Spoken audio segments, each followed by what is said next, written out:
Bonjour. Mission Impossible Dead Reckoning Partie 1 voit Ethan Hunt revenir dans de sales affaires, et la fin du film met en place la seconde partie de manière considérable. Voici toutes les explications sur ce film, et c'est juste après ça.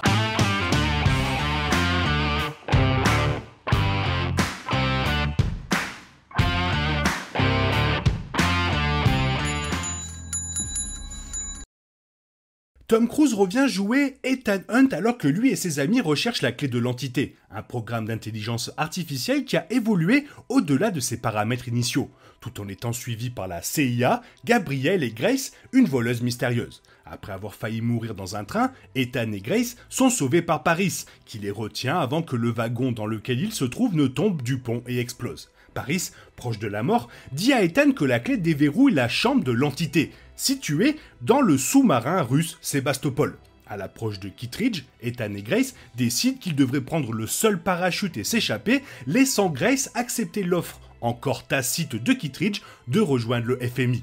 Gabriel parvient à s'échapper après avoir tué Dillinger et combattu Ethan dans le train. Croyant qu'il a la clé, il triomphe momentanément, jusqu'à ce qu'il réalise qu'Ethan l'a volée, laissant la partie 1 sur un cliffhanger. Donc le film se termine avec Ethan ayant volé la clé à Gabriel. Maintenant qu'il sait ce qu'elle débloque vraiment, son plan impliquera probablement de se diriger vers le fond de l'océan pour récupérer l'entité à l'intérieur de la chambre du Sébastopol. Gabriel ayant perdu la clé, il ne fait aucun doute qu'il continuera à poursuivre Ethan jusqu'à ce qu'il reprenne ce qu'il croit être sa propriété.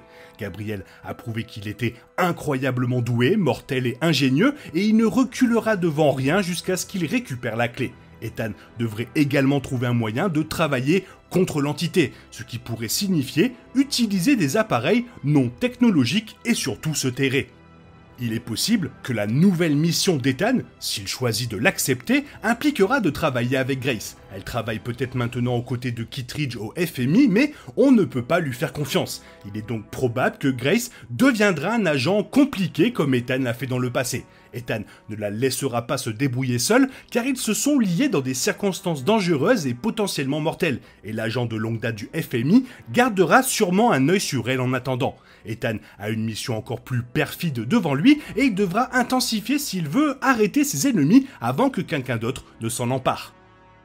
Alors, l'entité c'est quoi ? Avant la mort de Dillinger, il a confirmé que l'entité était un programme d'intelligence artificielle créé par le gouvernement américain pour aider l'armée à lutter contre les menaces étrangères. Toutefois, l'entité s'est développée de manière indépendante et a cessé de recevoir des ordres de l'armée, s'échappant de son programme vers Internet, amassant de grandes connaissances et surtout un énorme pouvoir. Cela a été visible lorsque, après que Dillinger eut injecté l'entité dans Sébastopol, l'IA est devenue violente et a fait exploser le sous-marin russe avec son propre missile après que ses habitants aient cru qu'ils étaient attaqués. L'entité est sophistiquée, une IA capable d'infiltrer n'importe quel programme numérique et de le saboter avant de s'effacer complètement pour éviter d'être tracée. Parce que l'entité a accès à toutes sortes d'informations, elle est capable d'évoluer et de déterminer les actions des gens avant qu'elles ne se produisent. C'est principalement pourquoi l'entité veut la mort d'Ethan. Il est le seul capable de supprimer définitivement l'IA. Alors que Dillinger et Kittredge voudraient contrôler l'entité pour leurs propres raisons néfastes, Ethan ne pense pas que quiconque, ni aucun gouvernement, devrait avoir le genre de pouvoir et de contrôle que l'entité leur donnerait. Mais l'entité veut avant tout survivre, et elle ne peut pas survivre librement tant qu'Ethan est là pour menacer son existence. Ce qui nous amène à Gabriel. Le film révèle que Gabriel a une histoire personnelle avec Ethan. Le film comprend même quelques flashbacks, bien qu'il s'agisse d'un événement qui a été mis en place pour le film. Gabriel a été créé pour le film, mais son histoire avec Ethan, qui implique apparemment que Gabriel tue une femme dont Ethan était proche, est un peu bizarre. Cela fait allusion à un passé qui n'a jamais été exploré jusqu'à maintenant. Le film donne l'impression que Gabriel existait dans un précédent film Mission Impossible, mais sa présence est davantage une porte d'entrée vers une partie inexplorée de l'histoire d'Ethan. L'existence de Gabriel consiste simplement à explorer l'époque d'Ethan avant qu'il ne rejoigne le FMI, même si l'événement qui les a conduits à devenir des ennemis mortels n'est que vaguement évoqué. Gabriel déteste Ethan et tue les femmes dont il est proche, comme il le fait avec Isla. Il est possible que Gabriel et Ethan aient travaillé ensemble une fois, bien que l'histoire ne soit pas très claire. Et Ethan a été poussé à bout par les actions de Gabriel, ce qui l'a amené à accepter l'offre de Kittredge plutôt que de faire face à des accusations criminelles. La seconde partie pourrait fournir beaucoup plus de réponses, mais il est probable que la suite restera tout aussi vague sur des détails. Alors pourquoi l'entité avait besoin d'une mort? La mort d'Isla était l'un des deux résultats potentiels décrits par l'entité. L'IA a prédit que Grace ou Isla mourrait cette nuit-là dans le cadre du plan orchestré plus large visant à mettre la clé en possession de Gabriel le lendemain après-midi. Gabriel met à l'origine cette décision entre les mains d'Ethan avant de laisser le sort de Grace et Isla à Alana Mitsopolis. Ce n'est qu'après qu'ils aient tous deux échappé à l'emprise de la veuve blanche que Gabriel vient affronter les deux femmes. Il semble content de tuer l'une ou l'autre, mais l'arrivée d'Isla apporte l'aveu qu'il espérait que ce serait elle qu'il allait tuer. La raison pour laquelle Grace ou Isla ont dû mourir dans le film est liée au plan de l'entité et au comportement prédit d'Ethan Hunt. L'IA voulait tuer quelqu'un associé à Ethan dans le but de faire en sorte que sa colère éclipse son jugement. L'entité craint surtout d'Ethan parce qu'il cherche à le détruire, pas à le contrôler. En tuant Grace ou Isla, les algorithmes de l'IA ont probablement indiqué que cela emmènerait Ethan à agir de manière irrationnelle et avec son cœur au lieu de sa tête. L'énigme visait vraisemblablement à retarder la prise de décision d'Ethan et à permettre à Gabriel de s'échapper avec la clé. Alors, quelle importance ça a que Grace accepte l'offre de Kittredge? Grace était dans une situation délicate à la fin du film, Ethan s'étant évadé et voulant éviter la prison, Grace a accepté l'offre de Kittredge de rejoindre le FMI. Cela la met en désaccord avec Ethan, mais cela signifie également quels seront les prochains mouvements de Kittredge. Grace est maintenant en position d'opposition avec Ethan, mais rejoindre le FMI pourrait aussi faire d'elle sa plus grande alliée. Alors que Grace a passé la majeure partie du film à esquiver Ethan, ils ont atteint un niveau de confiance à la fin, et leur partenariat ne sera probablement pas affecté par la nouvelle alliance de Grace, mais cela pourrait s'avérer bénéfique pour eux deux. Alors, qu'est-ce qui va se passer dans la partie 2?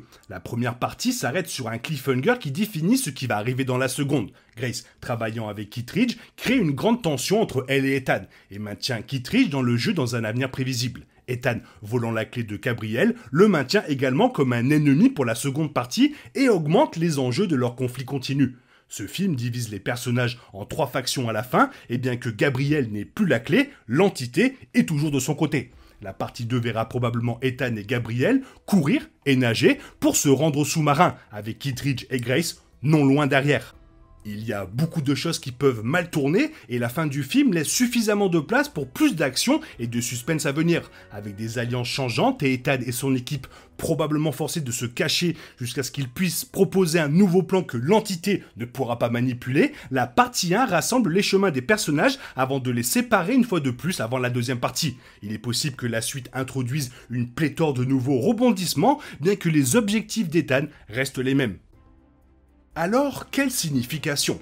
L'entité s'est avérée être un redoutable méchant. L'existence d'une IA, ainsi que ce dont elle est capable au fur et à mesure qu'elle évolue, crée un dangereux précédent. La partie 1 suggère que l'IA est en fin de compte une menace qui ne peut être contrôlée ou contenue si elle devenait incontrôlable. Le film met en place qu'elle va en fait devenir incontrôlable, et c'est dangereux car elle a été alimentée par beaucoup trop d'informations. L'accès de l'entité à Internet signifie qu'elle peut puiser dans les systèmes mondiaux tous à la fois, en modifiant les choses et en exécutant des programmes tous à volonté.